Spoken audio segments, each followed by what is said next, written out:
Salut Maxime, merci de te joindre à moi pour cette nouvelle interview dans le cadre du Montréal International Film Festival. Donc du coup, pour commencer, est-ce que tu pourrais te présenter un peu peut-être ta carrière, qu'est-ce que tu fais dans la vie et... Moi je travaille dans l'animation, dans les films d'animation, et je travaillais sur de la pub, certains longs métrages et de la série un peu aussi.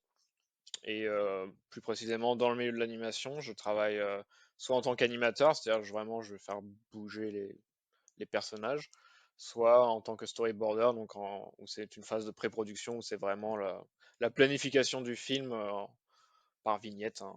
On va dessiner l'ensemble du film, quoi. Du coup, tu vois ça, tu te qualifies bah, du coup de storyboard artiste et c'est quoi exactement, enfin un peu, enfin comment tu pourrais expliquer ça peut-être un peu pour ceux qui connaissent moins, on va dire le métier ou... Visuellement, ça ressemble à une sorte de un comics, quoi, une bande dessinée où en fait on va vraiment dessiner on va partir du script et en lisant le script, alors souvent en parlant avec le réalisateur aussi, on va dessiner chaque plan et on va essayer de définir où on pose la caméra, même si souvent c'est une caméra fictive évidemment parce que c'est un film d'animation, mais parce que c'est aussi fait en live action. On va juste définir les plans où on pose la caméra, définir l'acting des personnages, les actions. Donc c'est assez complet en fait. C'est vraiment une étape assez importante de la fabrication du film. Parce que c'est là qu'on va vraiment. En fait, on va fabriquer avec le storyboard ce qu'on appelle une animatique, c'est-à-dire qu'on va faire un montage du storyboard et on va déjà avoir le film en entier en fait. Et souvent, on va devoir faire plusieurs versions parce que c'est là qu'on teste les choses. Parce qu'au final, c'est pas entre guillemets cher de faire ça, c'est juste quelques gens qui dessinent. Au contraire, ça permet de vraiment construire le film jusqu'à ce qu'il y ait un truc qui marche et ensuite on peut vraiment lancer la production du film où il y aura des centaines d'employés qui vont vraiment fabriquer les images par-dessus ça, quoi. Ok, ok, je vois. Et c'est ça, ouais. Par exemple, pour toi, dans ton cas spécifique, est-ce que tu pourrais peut-être me parler un peu de ta carrière, de tes projets en ce moment et peut-être ce que tu as aussi fait par le passé? Ok, bah je peux limite faire un petit descriptif de l'ensemble, hein, parce que, comme j'ai fait plusieurs métiers dans ce secteur de l'animation, j'ai commencé mon premier job, ça a été en character animator, mais pour du VFX, donc vraiment pour des films live action, pour des effets spéciaux. Donc là où j'ai travaillé sur Goosebump, Chair de poule, Batman v Superman et ce genre de film. Donc c'était pour une période de 8 mois à peu près. Donc là, c'était vraiment de l'animation de personnages, mais pour du film live action. Donc c'était des animations très réalistes, forcément, pour que ça s'intègre avec un environnement réel. Mais après ça, j'ai dévié plutôt sur de l'animation 2D, ce qui était mon premier amour, disons. Donc c'était vraiment donc c'est au final, c'est le même principe, mais c'est vraiment du dessin. Et j'ai commencé par faire surtout des pubs, ce genre de choses, et assez vite, j'ai commencé à travailler pour des pubs pour des séries Disney, Disney XD à l'époque. Et donc, c'était beaucoup de chouettes projets où je pouvais animer les Gardiens de la Galaxie, Spider-Man, ce genre de trucs. Après, il y a eu du DuckTales aussi et Powerpuff Girls. Donc, c'est là que j'ai commencé vraiment à bien m'entraîner et à bien m'amuser aussi avec l'animation 2D. Et ensuite, après ça, je suis allé chez Fortiche pour la série Arcane. Donc c'était vraiment au tout début. Donc la Arcane League of Legends pour Netflix. C'était au tout début, on travaillait sur le pilote. Et ça a été une des plus belles productions sur laquelle j'ai été parce que c'était vraiment une équipe d'enfer et le projet est vraiment formidable. Et donc là, c'est pareil, c'était de l'animation de personnages, donc c'était des actings assez profonds, assez intéressants, des personnages bien creusés. Après avoir fait de la pub pendant un moment où en fait en général tu dois faire du flashy, des choses qui pop, mais assez peu réfléchi, c'est surtout sur le plaisir visuel. Et là, je me retrouvais à vraiment animer des personnages vraiment qui ont des émotions, à vraiment aller dans l'acting pur, et ça c'était vraiment intéressant. Et juste après ça, du coup, je suis allé sur Klaus, le film Netflix aussi, qui est un long métrage d'animation 2D, et pareil, c'était pur acting vraiment, et c'est assez rare. Enfin, maintenant il y a un peu plus d'opportunités, mais à ce moment-là, de l'acting de ce genre en 2D, c'était un peu mort. La période, forcément, il y avait eu Disney dans les années 90 qui avait eu un revival, et ils avaient beaucoup de ce genre de films. Et entre-temps, il y avait un peu moins, en tout cas dans l'animation occidentale. Et donc là, c'était l'opportunité d'y aller et j'ai pu réutiliser tout ce que j'ai appris sur Arcane pour le remettre sur Klaus en termes d'acting, ce genre de choses, parce que c'est pas forcément quelque chose qu'on avait l'habitude de faire beaucoup en 2D en tant que jeune animateur. Et après Klaus, en fait, c'est là que j'ai un peu switché aussi. Donc après avoir fait toute cette carrière en animation, à animer des personnages, j'ai switché plutôt vers du storyboard parce que j'avais envie d'aller un peu en amont sur la préparation du film et de pouvoir même influer encore plus sur ce que le film devient à la fin.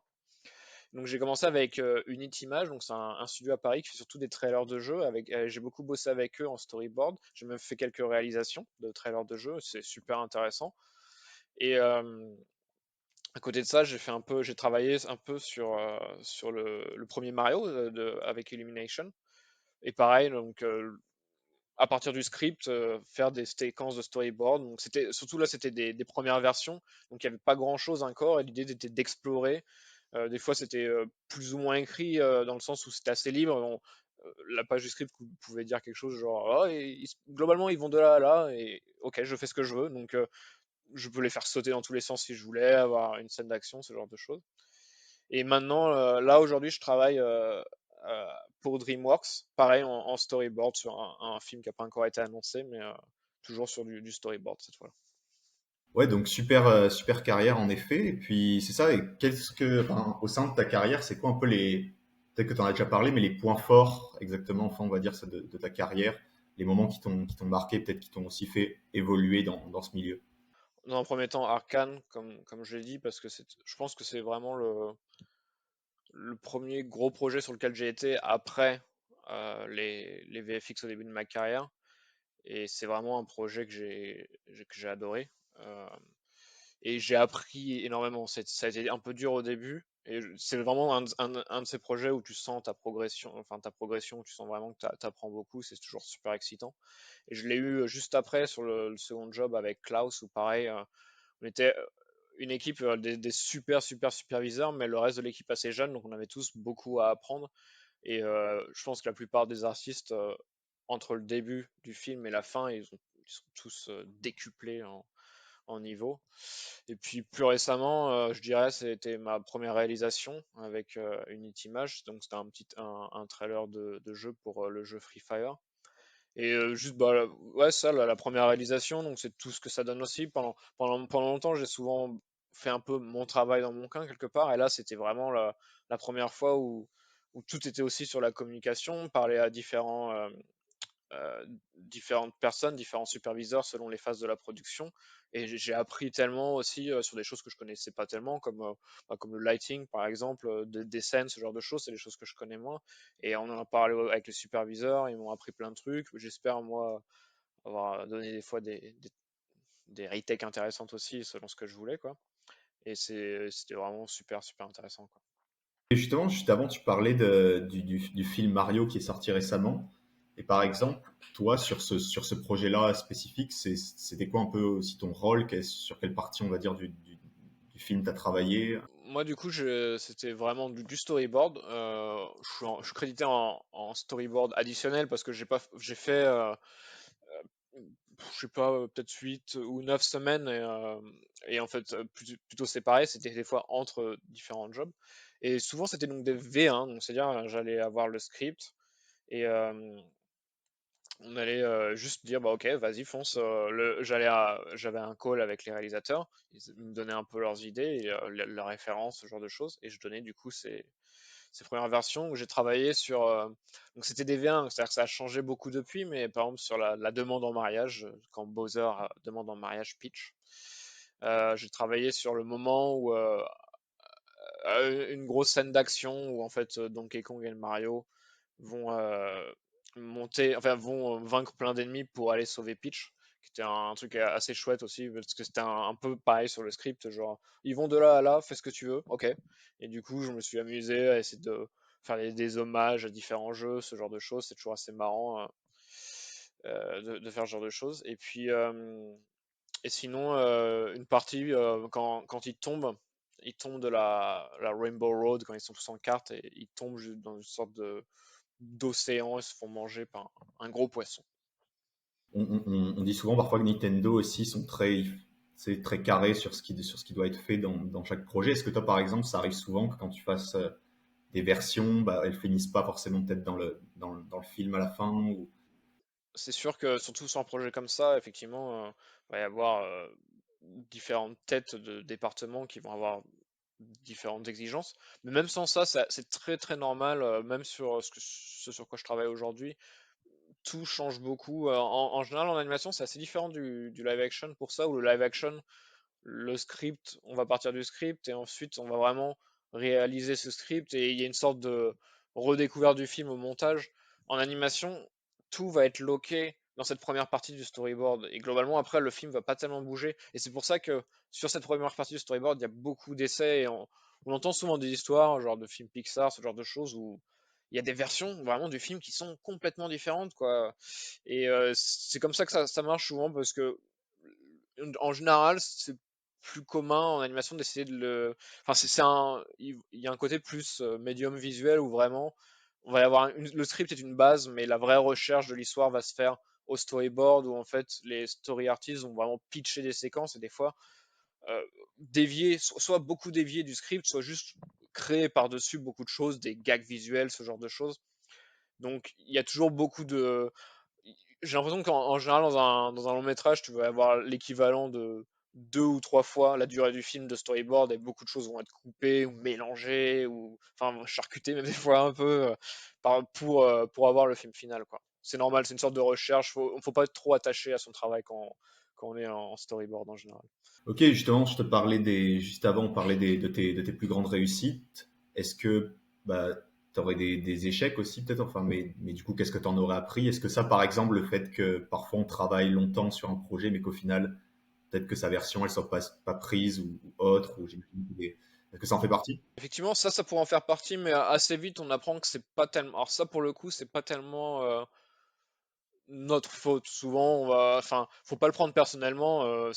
Les films sont faits comme ça et c'est rarement, enfin, les séquences des meilleurs artistes peuvent être coupées parce que, bah, au final, le film est trop long ou en termes, la séquence en soi est géniale, mais en termes de rythme général, c'est pas le bon moment pour le film, ce genre de choses. Donc, c'est pas tellement ce genre de moment où, au début, c'est dur parce que forcément, on est un jeune artiste, on n'a pas envie que ça arrive, quoi. Mais après, ça devient normal. C'est juste, ça fait partie du job. Mais en termes d'échecs, plutôt, ça a été plutôt des rejections pour des jobs sur lesquels j'ai postulé. En particulier, par exemple, Klaus. Pour aller sur Klaus, il fallait faire un test d'animation 2D pour prouver un peu qu'on avait le niveau. Et le premier test que j'ai fait n'avait pas plu à Sergio Pablos, qui est le réalisateur de Klaus. Et concrètement, ils m'ont dit, bon, bah, tu pourrais peut-être être stagiaire, mais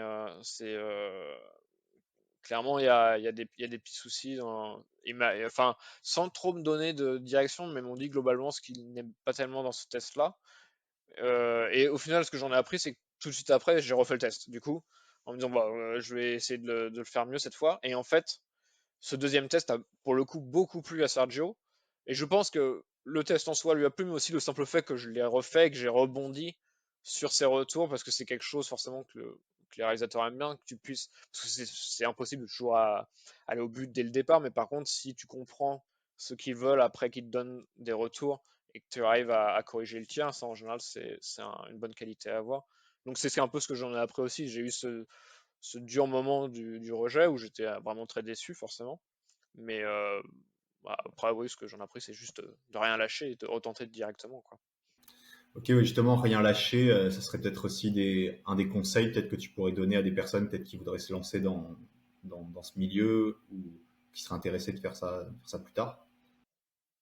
Ouais, et en fait, même par rapport à ce dont on parlait juste avant, c'est vrai que va y avoir beaucoup de rejets. Euh, Il y a toujours ce truc-là, c'est sur Twitter, je crois, il y avait beaucoup d'artistes qui mettaient les lettres de réjection, par exemple de Pixar, ce genre de choses ils avaient tenté ça à l'époque. Alors, oui, ils ont été rachetés de Pixar, mais depuis, bah, ils ont été réalisateurs chez Netflix, ce genre de choses. Donc, une porte qui se ferme, c'est pas forcément, c'est d'autres portes qui sont ouvertes concrètement. Et c'est vrai que il faut pas, enfin, faut toujours essayer de ne pas perdre le moral là-dessus et d'y aller à fond, comme tu disais, de rien lâcher parce que il y a, il y a quand même beaucoup dans notre industrie, il y a pas mal de jobs et de jobs qui sont différents. Donc c'est pas parce que Disney a dit non qu'un autre studio, que Netflix, ou même dans quelque chose de complètement différent, peut-être qu'au final dans de la pub, c'est là qu'on va être super bon au final. Et c'est pas aussi toujours notre premier choix qui est forcément le plus adapté à nous. Et en général, c'est aussi en ayant une carrière, on commence à se connaître un peu mieux et on sait globalement ce pourquoi on est fait. Et est-ce que c'est ça, par exemple, aussi sur des gros projets, est-ce que vous, en tant que storyboard artiste, est-ce que vous pouvez quand même réussir à imposer, on va dire, votre vision artistique, ou est-ce que vous êtes vraiment, on va dire, plus vraiment dans, on va dire, ouais, c'est ça, contenu dans quelque chose qui vous empêche peut-être un peu de sortir de. C'est un entre-deux, en fait. Disons que on est quand même au service de la vision du réalisateur, ça c'est sûr, c'est son film. Euh, mais à côté de ça, souvent, on a été sélectionné parce qu'on a une, une façon de voir les choses, une vision. Souvent dans une équipe, certaines personnes vont être super fortes pour des moments d'émotion, d'autres vont être très forts sur les moments d'action, ce genre de choses. Et oui, on a été sélectionné pour ce à quoi, enfin, ce qu'on sait faire. Donc globalement, c'est aussi pour se faire plaisir et faire les choses qu'on aime. Ça va être apprécié par l'équipe. Il faut juste savoir, ok, quel est le genre de film sur lequel je travaille. Bon, d'accord, c'est ça. Ok, je vais faire ce genre de choses, mais en même temps, on a un script et l'idée, enfin, c'est toujours bien d'apporter beaucoup d'idées en plus dans le storyboard, des gags si c'est un film humoristique, ce genre de choses. Quitte à ce que souvent, bah, ce qui arrive souvent, c'est que les séquences, l'équipe, le réalisateur, tout ça, ils vont adorer. Mais au final, comme ce qu'on disait avant, beaucoup de choses vont être cutées parce que bah, on a rajouté plein de choses au script et ça donne le film, ça le rend beaucoup trop long, forcément. Mais, euh, mais c'est ça, donc c'est-à-dire que c'est un entre-deux. C'est savoir pour qui on travaille, mais en même temps apporter quand même notre vision des choses. C'est en storyboard, c'est aussi en animation. En animation, on, on, on travaille pour un personnage, mais en même temps, on doit apporter un peu de nous. C'est ça qui va rendre, je sais pas, des petites gestuelles, des petites choses sympas, et qui va rendre ce personnage plus réel, plus humain. C'est parce qu'on va apporter ces petites choses en plus qui sont très importantes pour le film et pour le storytelling en général. Ok, du coup, tu me parlais de ça, tu avais un projet du coup avec DreamWorks. Et sinon, mis à part ça, c'est quoi un peu, on va dire, tes projets, la suite de ta carrière? Qu'est-ce qui t'attend? Où est-ce que tu as envie on va dire, d'aller? Bah, j'aimerais faire un peu plus de réalisation. Faudra voir après, ouais, une fois que ce projet sera fini. J'aimerais peut-être même développer des petits courts-métrages, des choses pour le coup plus personnelles, où là c'est. Parce que jusqu'ici j'ai quasiment toujours travaillé sur de la commande et j'adore ça. Mais j'ai quand même envie sur le côté d'avoir ce petit cours un peu là où pour le coup là, ce serait vraiment mes idées et mes influences quoi.